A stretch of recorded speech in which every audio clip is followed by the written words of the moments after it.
Hey everyone, Chavah the Midwife here. I get asked a lot about what it looks like to work with a midwife, and I just wanted to come on here and kind of give an overview of what that looks like.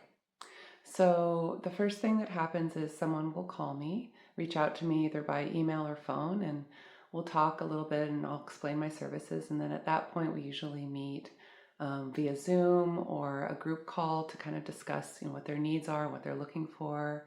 Sometimes people want to talk about their past birth experience and, sort of explain how they want things to look different. And I take time to listen to them and their concerns and their needs. And then I outline what it is that I provide. So I'm going to do that for you now. So what I do is I meet with my client every 4 weeks from the time that they hire me until the 28th week of pregnancy, which begins the third trimester. And once the third trimester begins, we begin meeting every 2 weeks up until the 36th week, which is the last official month of pregnancy. And we meet every week until the birth.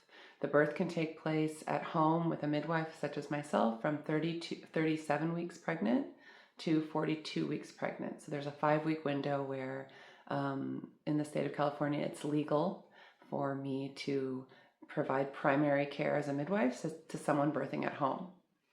And that's very common that people would give birth within that window, especially well-nourished, well-hydrated, low-risk, healthy pregnant people, which is the type of person that is a good candidate for a home birth.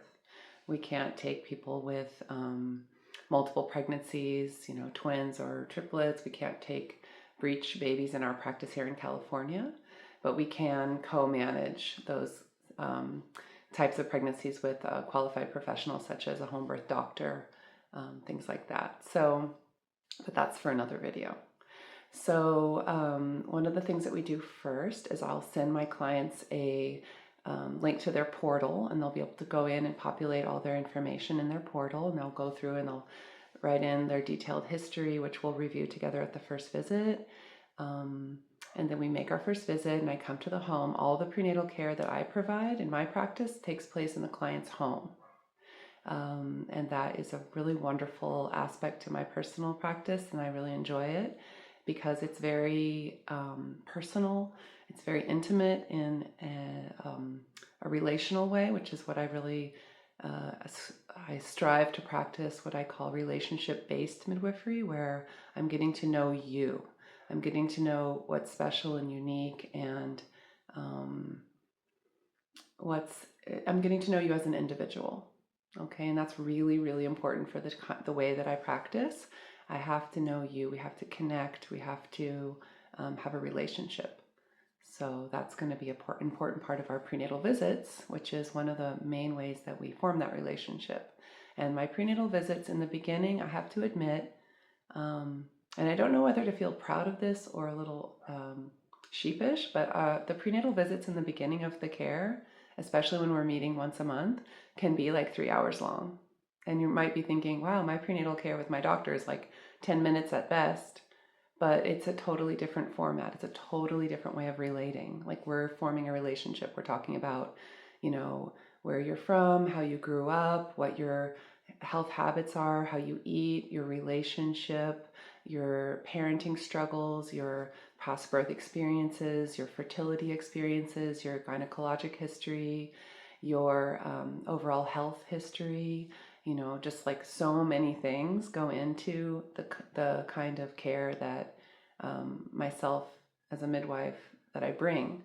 And we're really learning together. I feel more than a care provider, I feel like a teacher and a cheerleader and a someone to really provide like a lot of support and a network and a framework of sort of self-care. And I always talk about how the pregnancy experience, the pregnancy, the birth, the postpartum is one of the most fertile times, and I use that term a little bit broadly.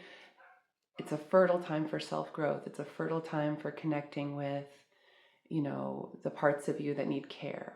It's a time for sort of looking at your life and looking at your behaviors and your habits and saying, I don't think that's serving me, and I don't think it's going to serve me as a mother, and I don't think it's going to serve my child. So it's a really wonderful time. And also it can be an intense time. It can be fraught with, emotional ups and downs and physical stresses and sometimes relationship stresses and, financial stresses, and all those things require a lot of support. So I'm here for that. I'm here for that. So that's one of the things that having a relationship with your midwife really brings to the table is you're able to, I walk into your home and I understand kind of where you're at. And we have, regular text conversations or phone conversations throughout the month to check in, like, how are you doing? How did that work out? Were you able to, figure that part out? Do you need support? What do you need? Would you like a call? So it's not just like this experience where you see me once a month for an hour and then I'm out of sight, out of mind. I'm really caring for you and I'm following up. And that's what it means to be in relationship, is to really, to be consistent. Just like any kind of relationship, if there's inconsistency, it feels unsafe. And the feeling of, or the lack of safety is something that will not serve the pregnant person, the birth, the relationship between her and her care provider. She needs to feel really held and really safe. So that's more of a philosophical and foundational element to my care. But moving on, so we're going to be meeting at regular intervals. In the beginning, we meet longer. And after the third trimester begins at 28 weeks, we're going to be meeting every 2 weeks. And, generally the visits are about an hour to maybe an hour and a half still in the client's home. Children are welcome. I love when siblings, if there are any, join the prenatal visits. They are really enthusiastic. You guys, I have so many children in my practice, especially it's fun when, the children in the practice are also the children that I helped be born, and they know it. They're like, right, you did this with me, Chavah? You felt me when I was in my mommy's tummy? It's like so cute, you guys. So anyway, that's a really fun part. And of course, it's like very nice for the children. They get to bond with the idea of the new baby. They get to bond with the idea of their mother is getting care. Their mother is getting nurturing. Their mother is getting, when I walk them through how to do it. I say, okay, now it's time for you to say, all right, mommy, if you want to lie down on your sofa, you can, because we're going to feel your baby. And they like repeat it. It's really, really cute. So I'm modeling for them, right? I'm modeling how we do this. How do we provide this kind of care for their mommy?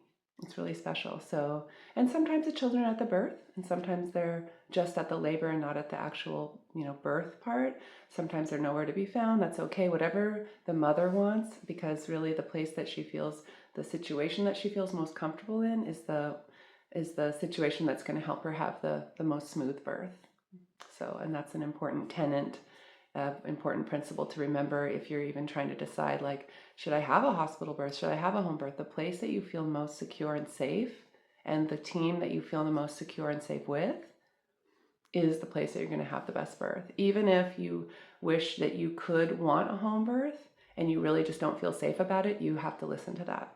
Okay. And I have another service for folks who don't want to have their actual delivery in their own home, is I provide like an advanced level of doula support, but at the same time, I'm utilizing my skills as a midwife so that I can provide them with that same high level of care, but I don't deliver the baby in the home. I go and accompany them to the hospital where the doctor or nurse midwife will deliver the baby, and I will do all the other stuff, all the education, all the advocacy, the hands-on, the body work, the different skills that are not so medical in the hospital, right? Position changes and all that. So when it comes to the birth, so she'll prepare her birth supplies, and we do all the same testing that we do in like a traditional obstetrical practice. We do all the lab work, we do ultrasounds, we do non-invasive prenatal testing, genetic testing. All those different tests are discussed so that the client not only knows, that they're going to be performed, but they have a choice about whether or not they'll want them performed. And they understand, most importantly, why they're performed. Because a lot of times in traditional obstetrical, hospital-based care, the woman isn't really educated about what tests are being done and why and what we're looking for. So that's a really important distinction that, we have in midwifery care and home-based or, birth center-based midwifery care, that we educate the parents along the way so they get to make decisions that are informed. So informed consent can't really be informed consent without the informed part. So that's a really important part as well. So I'll just speed up because I realize this is a long video. So if you're here still, I really commend you. It means you really want to know and understand what it is that midwives do, and in particular what it is that I do. So we prepare for the birth, and then as long as the labor occurs between the 37th week of pregnancy and the 42nd week of pregnancy, and the mother has, as a low risk, healthy pregnant woman, she has regular, her blood pressures are in range, there's no preeclampsia, the fetus is healthy in the head down position. Those are the kinds of things, the baby sounds good on the fetal monitor or the Doppler when we listen to the baby. The contractions are opening the cervix, there's progress. Although, just so you know, there's not a lot of, in my practice, I don't enforce time related protocols. And what I mean by that is a lot of times people are like, I'm afraid if I go to the hospital and I don't have my baby within a certain amount of time, they're going to do a C-section. I hear this all the time. There's a lot more to birth than the time that is elapsing, because a lot of times the body takes time to give birth.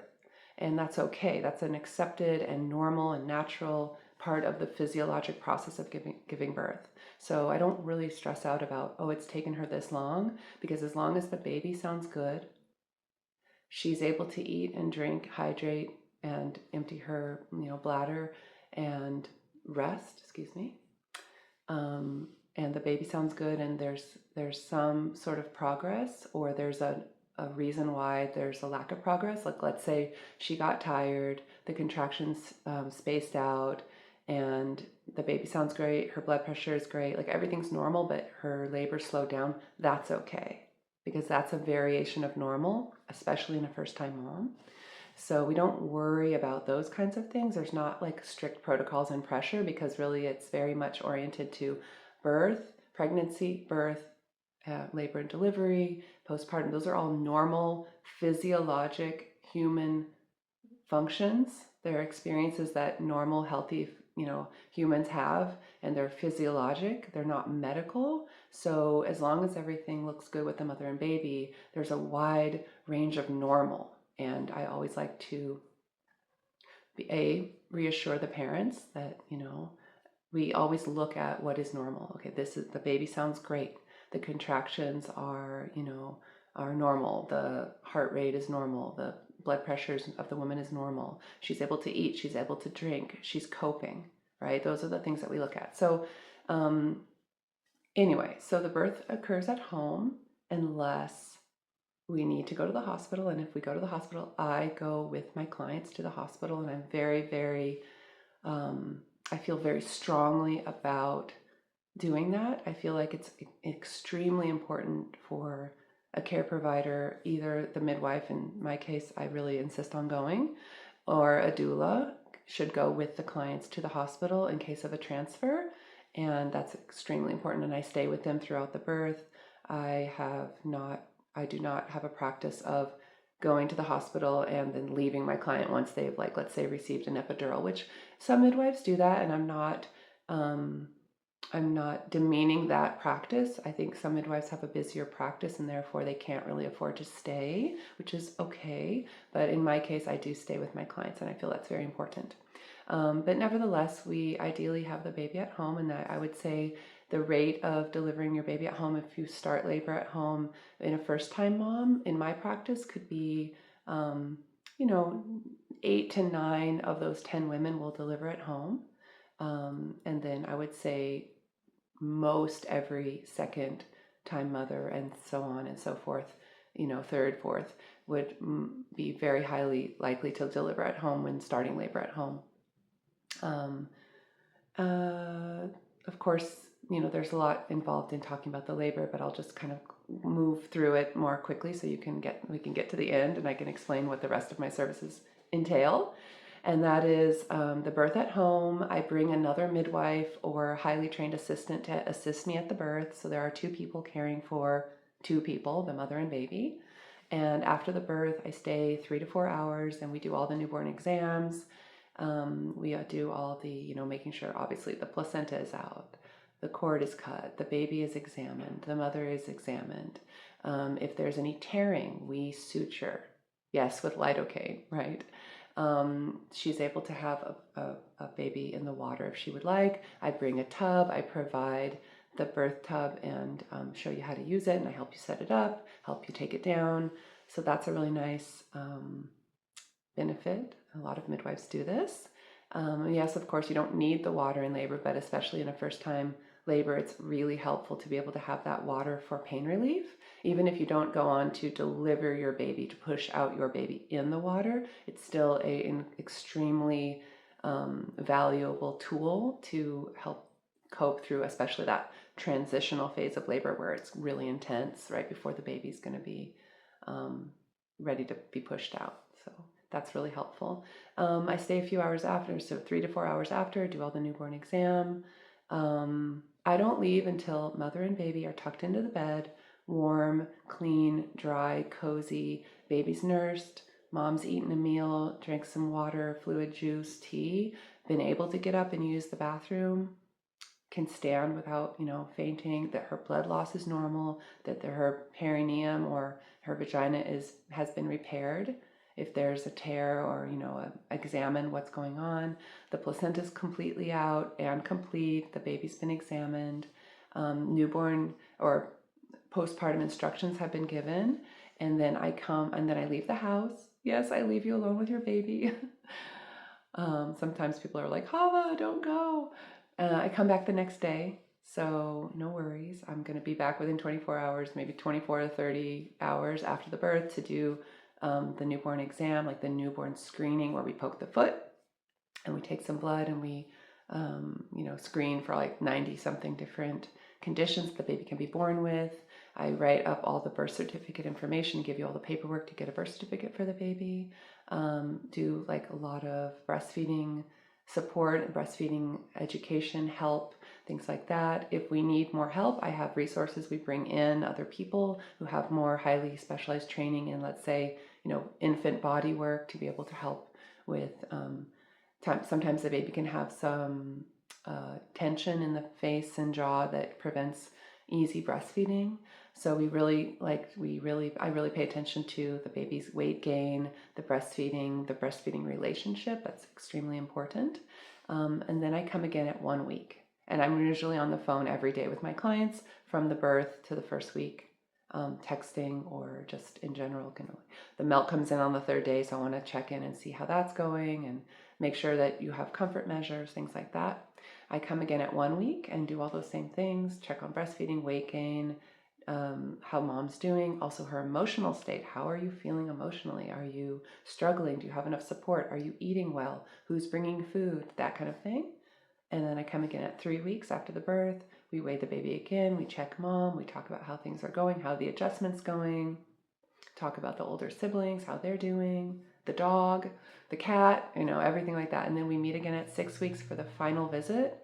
And that wraps up our care together, but it doesn't wrap up our relationship. I almost always stay connected with my clients. And that is a mutual feeling. We want to stay connected. We enjoy each other's company because what better way is there to vet a relationship than having a baby together, right? So I don't consider myself your friend as I am your midwife. That's the primary relationship. But once we're done with the 6-week visit, I usually close my laptop and I say, okay, now we can be friends if we want. And we usually want to because when we've weathered something as monumental and as meaningful and as exciting and as intense and as life-changing as having a baby, we really bond, and I love that about it. And that's okay. There's no pressure to stay connected to me, but often we stay connected, and I've had people say the craziest things like, oh, Chavah, I just want to have another baby so we can hang out. And I'm like, girl, that is not a good reason to have a baby. We can just do coffee. So anyway, with that, after this 20-minute video, nearly, if you've watched this whole way, I commend you, super proud. You must want to know more about midwifery, so I invite you to call me. I invite you to reach out. My contact info is all over the place. My website is up there in the bio and the links. So follow it and reach out to me. We can talk. I'm happy to give time to anyone who calls. I've spent many, many, many hours just talking to people who call me on the phone. So I'm really available. I think that's really important. And I structure my practice that way so that people can reach me. And, if you want to reach me on the Facebook app, you can join the Ask a Midwife Facebook group. It's a Facebook group I've had for maybe 10 years, and it's got thousands of members, and they come in and ask questions. But if you want personal attention, just give me a call.